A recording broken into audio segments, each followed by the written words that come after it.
विचारलं म्हणे देवा, आणि या अरण्यामध्ये प्रस्थान करण्याचं कारण काय? त्यावेळी राम म्हणाला, आमची सीता कोणीतरी एका व्यक्तीनं हरण केलेली आहे. चोर होते, काही कानातले कुंडल होते, काही नाकातली नथनी होती, आणि ते आभूषण जेव्हा यांनी बांधून ठेवलं होतं ते दाखवलं. लक्ष्मणा पाय बरं आपल्या जानकीचे आहेत काय? लक्ष्मणानं जेव्हा पाहिलं, लक्ष्मण म्हणाला म्हणे दादा मी ओळखू शकत नाही. तुझ्या सोबत असताना मी तुमच्या सोबत होतो, इतक्या दिवस मी सेवा केली, पण माझं लक्ष कधीच जानकीच्या चेहऱ्यापर्यंत पोहोचलं नाही, तर मी तिच्या नाकातली वस्तू कशी ओळखेन? काय विधान आहे, काय कथा सांगत आहे आम्हाला की आजपर्यंत मी तुमची सेवा करत आलो, पण मी आजपर्यंत आपल्या दिलीतून, आणि म्हणून महाराज प्रमाण देतात ही रामकथा होय. हे आमच्या एकनाथ महाराजांनी भावार्थ रामायणामध्ये शुद्ध आणि स्पष्ट रीतीनं तत्वनीती मांडलेली आहे. गोपाल पण आजच्या दिवस थांबायचो, आणि म्हणून राम आणि लक्ष्मणाला थांबवलं.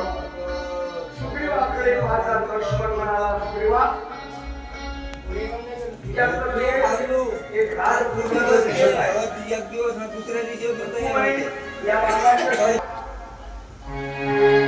त्यावेळी मात्र सुग्रीव आपली कथा सांगत आहे. आम्ही सुद्धा एक महान अशा राजाचे पुत्र आहोत. आम्ही दोन भावंड, माझ्या भावाचं नाव होतं म्हणजे वाली आणि माझं नाव म्हणजे सुग्रीव. त्या दैत्याशी संघर्ष करण्याकरता, युद्ध करण्याकरता बाहेर पडलो. मोठा संग्राम झाला. त्यावेळी तो मायावी दैत्य पुढे पुढे पळाला. माझ्या भावानं सांगितलं की सुग्रीवा, अरे तू माझ्यासोबत एवढं, तू मात्र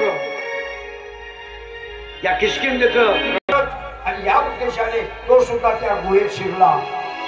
पण तो कपटी असणारा तो द्रुमिल दैत्य, त्या दैत्यानं मात्र दुसऱ्या बाजूच्या विवरातून बाहेर येऊन या माझ्या भावाला त्या विवरामध्ये, त्या दरीमध्ये, त्या गुहेमध्ये यांनी कोंडून ठेवलं आणि वरती दगड मारून ठेवला की हा परत येता कामा नये.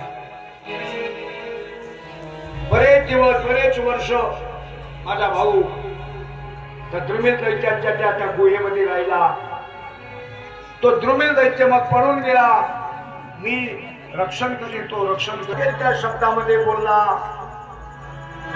आणि मग म्हणे त्याने मला आपल्यातून दूर केलं.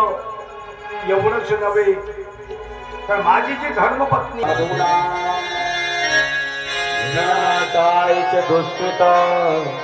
धर्म संस्थापनार्थाय संभवामी युगे